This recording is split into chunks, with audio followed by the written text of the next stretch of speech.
वाराणसी में शिक्षा, शुचिता, धर्मपरायण और राष्ट्रभक्ति को अगर सामूहिकता में देखा जाए तो काशी हिंदू विश्वविद्यालय का नाम प्रमुखता से आएगा, परंतु लगता है कि विश्वविद्यालय का प्रशासन बहुत कमजोर और असक्षम लोगों के हाथ में है। अभी शोध छात्र के प्रवेश का धांधली थमा नहीं कि चिकित्सा विज्ञान संस्थान के डीन के प्रमुख का मामला उठ गया। यूजीसी के हस्तक्षेप से शिक्षार्थियों को प्रवेश तो मिल गया, परंतु शिक्षकों का क्या? यूजीसी के नियमों को दरकिनार करके नया डीन नियुक्त किया गया, जबकि वरिष्ठता व यूजीसी के नियमानुसार डॉक्टर प्रोफेसर संजय गुप्ता का अभ्यर्थता उपयुक्त था, लेकिन उनके योग्यता को दरकिनार कर एक जूनियर को डीन बनाना सर्वथा अनुचित है। काशी हिंदू विश्वविद्यालय का प्रशासन इतना कमजोर और अयोग्य तो कभी नहीं था। क्या व्यक्तिगत कारणों से ऐसा निर्णय हुआ? बीएचयू प्रशासन से मांग है कि कृपया अपने अनुचित निर्णय पर पुनर्विचार कर योग्यतानुसार डॉक्टर प्रोफेसर संजय गुप्ता को नियुक्त किया जाए। सामाजिक संस्था अभिनव विचार मंच वाराणसी आपके इस सत्याग्रह पर पूर्ण समर्थन व विश्वास व्यक्त करते हुए डॉक्टर प्रोफेसर संजय गुप्ता के डीन पद पर नियुक्त होने की मांग करता है। वाराणसी से रेमी कौर की रिपोर्ट। शांति आंदोलन के आज 18वें दिन आईएमएस बीएचयू में डीन विवाद को लेकर के जो प्रकरण चल रहा है उसके समर्थन में प्रोफेसर संजय गुप्ता सर के समर्थन में शांति आंदोलन में आज विभिन्न वर्ग के लोग विभिन्न समुदायों से यहाँ पर आए हैं और अपनी बातों को रखेंगे।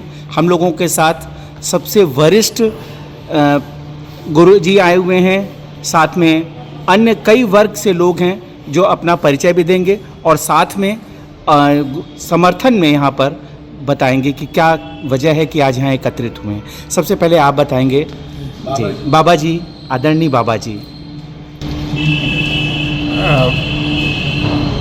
हम लोगों का जो आंदोलन है वो किसी पद के लिए नहीं है, जैसा कि हम यहाँ पर कोड भी लगाए हुए हैं कि पद के लिए नहीं है, बल्कि शुचिता के लिए, मोरलिटी के लिए, कि नियम जो है जिंदा रहे, संविधान जिंदा रहे और उसी के अंतर्गत हर एक कार्य और उसी को लेकर समज्ञा आंदोलन हम लोगों का सत्याग्रह चल रहा है, जिसी के समर्थन में मैं आया हुआ हूँ और इस उम्र को भी हम मतलब कि ध्यान में न रखते हुए मैं आया हूँ। हमको बड़ा जोश मिल रहा है और जोश मिल रहा है।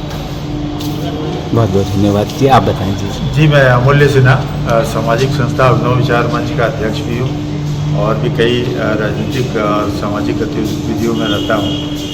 आज मैं आया तो एक चीज़ मेरे समझ में आया कि जो महामना मदन मोहन मालवीय जी ने जिस उद्देश्य के साथ इसको स्थापित किया था काशी हिंदू विश्वविद्यालय का, तो वो अपने सिद्धांतों से भटक रहा है। हमारे समझ में नहीं आता कि जहाँ ये हम लोगों ने आंदोलन जो अपने इतिहास में पढ़ा है, गांधी जी का आंदोलन, उन्होंने भी सत्याग्रह किया था और तमाम आंदोलन हुए हैं। ऐसी स्थिति में कैसे ये कोई प्रशासन इतना गलत निर्णय ले सकता है? ये बहुत शर्म की बात है। और इसके लिए हम बहुत दुखी हैं, तबीयत से दुखी हैं, क्योंकि हम जानते हैं डॉक्टर साहब को साथ हमारी मुलाकात काशी विश्वनाथ मंदिर में होती रहती है अक्सर, और मैं जानता हूँ इनका तो समर्पण भाव है, ये तो कभी किसी लालसा में रहते ही नहीं है। अगर इनकी योग्यता है और इनकी सीनियरिटी है तो इनको बाईपास कैसे किया जा सकता है? ये सरासर गलत बात है और इसको बीएचयू प्रशासन को ध्यान देना चाहिए और अपनी गलतियों से सबक लेना चाहिए। जागो। क्योंकि अभी कुछ दिन पहले हमने देखा कि रिसर्च स्कॉलर के एडमिशन में भी कुछ विवाद हुआ और तमाम इस तरीके के विवाद हो रहे हैं, जिसका मतलब कहीं ना कहीं एडमिनिस्ट्रेशन हमारा कमज़ोर है और इस कमजोरी का फायदा कुछ लोग उठा रहे हैं, जो कि नहीं होना चाहिए। मेरा पूरा समर्थन सहयोग डॉक्टर साहब के साथ है और जब भी कहेंगे हम लोग हर तरह से इनके साथ हैं। नियम जिंदा रहे। नियम जिंदा रहे। नियम बहुत बहुत धन्यवाद।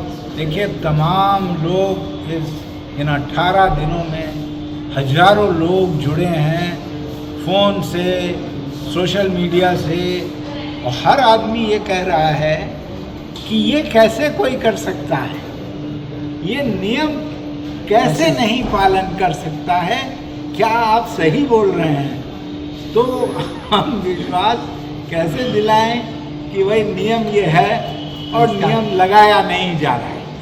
लेकिन अजीब सी बात है, आज बहुत दुख के साथ मैं यहाँ खड़ा हूँ। मैं प्रशासन के खिलाफ नहीं खड़ा हूँ, ना मैं डायरेक्टर, ना डीन, ना वाइस चांसलर, ना रजिस्ट्रार, ना बीएचयू, मैं किसी के खिलाफ नहीं खड़ा हूँ। मैं किसी के पक्ष में नहीं हूँ, किसी के विपक्ष में नहीं हूँ। मैं ये कहता हूँ रूल्स का पालन हो, नहीं तो ढांचा गिर जाएगा, ध्वस्त हो जाएगा, कोई इसको बचा नहीं पाएगा। कोई ना कोई खड़ा होता है। तो आपने देखा मैं अकेला ही चला था, जानिए मंजिल रास्ते लोग चलते गए, कारवां बनता है। कारवां बनता गया। बहुत और सही। आपको भी बहुत बहुत धन्यवाद कि आप आए हैं। आप इनसे देखिए, किसी भी चीज़ का कोई नियम होता है, बिना नियम के कोई, अगर कोई डॉक्टर किसी को दवा देता है, अगर वो दवा उसके काम की नहीं आती तो वो बेकार है। तो हर एक चीज़ का बिल्डिंग बनती है, उसकी नींव होती है, नींव के ऊपर आप अलग से कोई भी निर्माण नहीं कर सकते, नहीं तो नींव गिर जाएगी। इसीलिए यह बना हुआ है कि कोई भी नियम है, कोई भी कानून है, एक के बाद एक आना चाहिए है। और उसके आने से जो हमारी संस्कृति है, जो हमारे विद्यालय की परंपरा है, उसको बाकायदे मेंटेन किया जाए है। और आने वाले दिनों में ऐसे लोगों को इस तरह का आंदोलन न करना पड़े, ये बड़े शर्म की बात है। शर्म की बात इसलिए है कि एक पढ़े लिखे बुद्धिजीवी इंटेलेक्चुअल जो है डॉक्टर साहब, इनको ऐसा काम करना पड़ रहा है। ये धिक्कार है ऐसे बीएचयू पर, ऐसे कुलपति, ऐसे जो लोग कर रहे हैं उनके ऊपर एकदम धिक्कार है।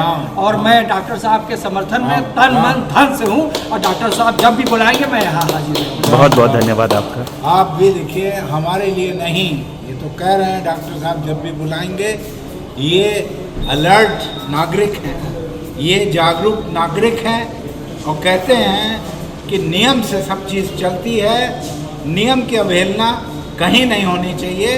ना आदमी अपने जीवन में अवहेलना करे, ना अपने घर में अवहेलना करे, ना किसी संस्था में अवहेलना करे, ना देश अवहेलना करे। बहुत बहुत कृतज्ञ हूँ आप सब लोग। आप सत्य की लड़ाई में आप मेरे भी आगे हैं, क्या कहूँ।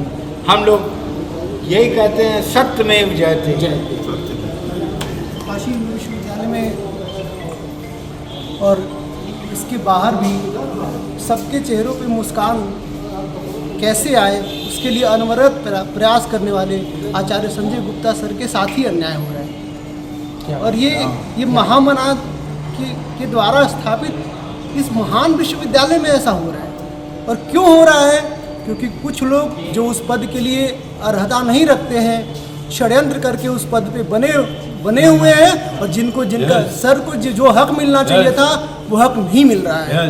और सर के साथ हम छात्र पूरी तरह खड़े हैं। सर जिस संवेदना के साथ, जिस संवेदनशीलता के साथ और जिस आत्मीयता के साथ भारत के लोगों के लिए, समाज के सबसे अंतिम तबके के लिए, उसके दुखों को दूर करने के लिए, उसके चेहरे पर मुस्कान करने के लिए जैसे सर प्रयासरत होते हैं, हम लोग भी सर के साथ खड़े हैं। और तब तक खड़े रहेंगे जब तक सर को न्याय नहीं मिल पाएगा। अन्याय, मैथिली शरण गुप्त की एक पंक्ति है कि अन्याय सहकर बैठे रहना यह महादुष्कर्म है, न्यायार्थ अपने बंधु को भी दंड देना धर्म है। क्या बात है। जय महामना, जय हिंद, भारत माता की जय, वंदे मातरम। देखिए, छात्र की आवाज़, सत्य की आवाज़, सत्य की आवाज़ कहा है हमने हमेशा। सिर्फ हंगामा खड़ा करना मेरा मकसद नहीं, शर्त है कि सूरत भी बदलनी चाहिए, बदलनी चाहिए। नियम का ये खतरनाक खेल जो खेला जा रहा है ना हो, मेरी अपील है। और हमने इस शांति आंदोलन में किसी का वर्ग कोई प्रभावित नहीं करा है। शांति से बैठे हैं, अपनी बात कह रहे हैं, और अपनी बात सत्य है तो सत्य की आवाज़ बहुत दूर तक जाती है। और इसी के थ्रू आज देखिए सारे वर्ग आए हैं। गजब है, 85 साल से लेके 20-22 साल सारे लोग जागरूक हैं। तो ये हम पब्लिक डिबेट इस पे करना चाहते हैं कि क्या यूनिवर्सिटी में रूल्स कायम रहें, या यूनिवर्सिटी में रूल्स कायम रहना सबके लिए ज़रूरी है, या ये बदल दिया जाए, कुछ तबके के लिए कुछ रूल बना दिया जाए, कुछ तबके के लिए बना दिया जाए कि आपके लिए कोई कानून नहीं। देखिए लोकतंत्र है, अगर सब लोग कहेंगे कि ऐसा भी हो कि कुछ के लिए रूल ना हो और कुछ के लिए रूल हो, ठीक है, वो भी पार्लियामेंट में पास हो जाएगा। अभी तक तो लेकिन पास नहीं हुआ है। अभी जो नियम एग्जिस्ट करते हैं उनका पालन होना ही पड़ेगा, होना ही पड़ेगा। ना ये मेरी ज़िद है ना आपकी ज़िद है, हम तो बस बात कह रहे हैं